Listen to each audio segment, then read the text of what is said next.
انتقام کی خواہش نہیں، بے رحم طریقہ سے مملکت کو معاشی بحران میں دھکیلنے اور قومی سالمیت کو خطرے میں ڈالنے والے کردار جنرل باجوہ، جنرل فیض، جسٹس ثاقب، جسٹس کھوسہ قومی مجرم ہیں۔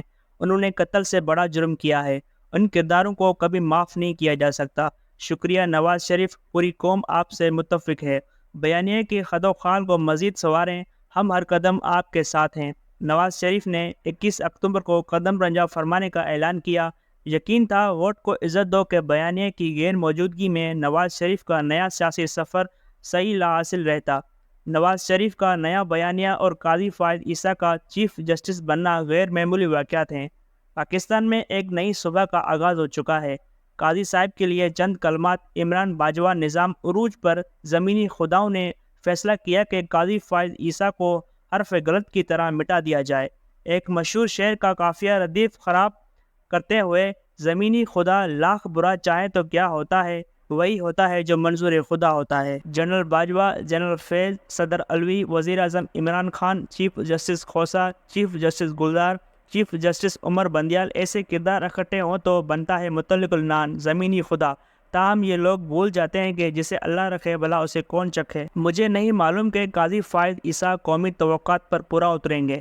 آنے والے 13 ماہ وطن عزیز کو آئینی رفعتیں بخشتے ہیں یا مزید بند گلی میں دھکیلنے کو ہیں، وقت بتائے گا۔ میرے نزدیک بھیڑیوں کے نرغے سے بچ نکلنا ایک غیر معمولی واقعہ ہے۔ نواز شریف جب تیسری مرتبہ وزیر اعظم بنے تو میرا ذہن یکسو اللہ تعالیٰ کوئی بڑا کام لینا چاہتا ہے یا پھر تمام حجت ہے۔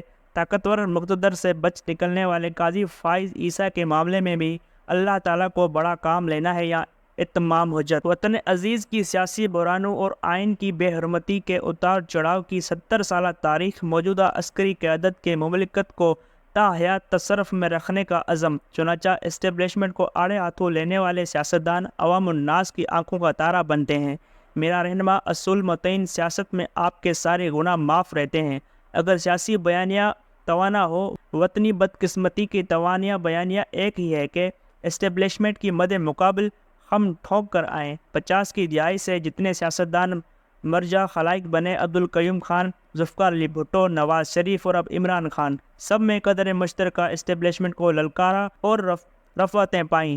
ملکوں گھوما، بیشتر ممالک کا نظام بنفس نفیس جانچہ پرکھا، پسماندگی اور خواندگی میں غرقاب ہم وطنوں کا سیاسی شعور سب سے بہتر پایا۔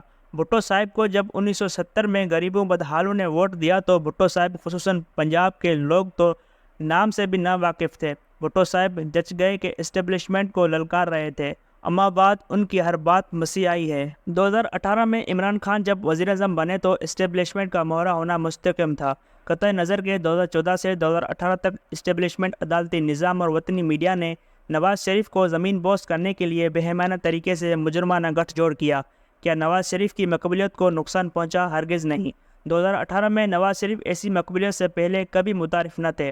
عمران خان نتیجتاً وزیر اعظم تو بن گئے، لوگوں کی نظروں میں گر گئے۔ حالات یہاں تک کہ 2021 میں تحریک انصاف کے بڑے قائدین سیاست بچانے مسلم لیگ نون کے ٹکٹ کے متمنی تھے۔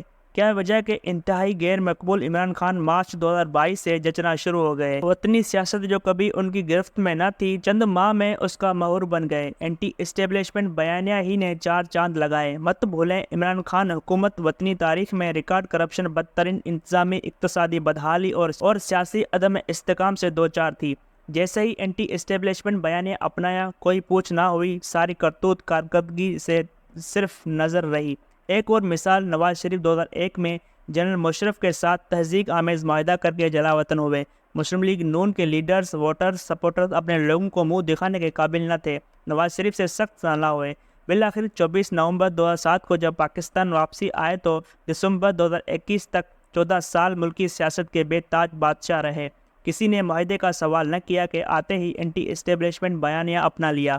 دوسری طرف اپریل 2022 میں جیسا ہی تاثر عام ہوا کہ مسلم لیگ نون جنرل باجوہ کے استعمال میں ہے، نواز شریف سیاست خرچ ہو گئے۔ حتیٰ کہ عمران خان کا 5.5 سال جنرل باجوہ کا مہرہ ہونا، قصہ پارینہ اور آخری 5 ماہ میں بطل حریت بننا سیاسی دھاک بٹھا گیا۔ 2007 تک کاف لیگ نے معاشی ترقی اور وطنی خوشحالی میں نام کمایا۔